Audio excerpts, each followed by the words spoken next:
اعوذ باللہ من الشیطان الرجیم بسم اللہ الرحمن الرحیم تختی نمبر 10 سکون یعنی جزم۔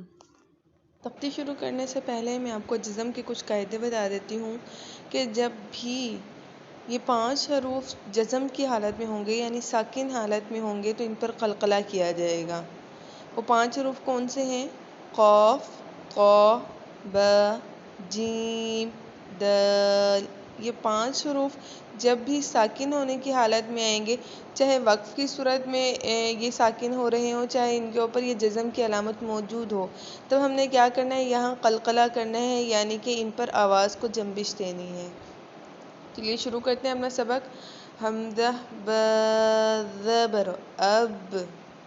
اب دیکھیں یہ با حروف قلقلہ میں سے ہے تو میں اس کو پڑھ رہی ہوں اب، یعنی با کو ہم نے جنبش دے کے پڑھی ہے، واضح کر کے پڑھا ہے۔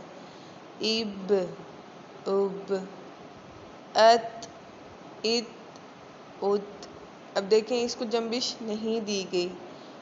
اف، اس، اس، اج، اج، اج، اح، اح، اح، اخ، اخ، اخ، اد، اد، اد، از، از، از، آر، ایر، اور، از، از، از۔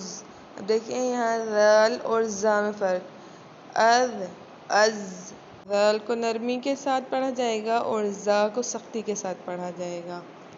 اس، اس، اس، اش، اش، اش۔ اب یہاں سے آگے ہم نے مکمل تختی کو اسی طریقے سے پڑھنا ہے، جزم کی ہم نے مشق کرنی ہے۔ اچھا میں آپ کو یہاں قاء پہ بتا دوں، ایک تو یہ موٹا حروف ہے، جتنے بھی یہاں سبز حروف نظر آ رہے ہیں ان تمام کو موٹا پڑھنا ہے، اور دوسرا یہ حروف قلقلہ میں سے بھی ہے، اسے ہم نے قلقلہ کی صورت میں بھی پڑھنا ہے۔ اب اس کی پہچان میں آپ کو بتا دوں، تجویدی قاعدوں کے اندر نیلے رنگ کی جو علامت ہوتی ہے یہ حروف قلقلہ کی ہوتی ہے، سبز رنگ کی علامت جو ان سے ہوتی ہے موٹے حروف کی ہوتی ہے۔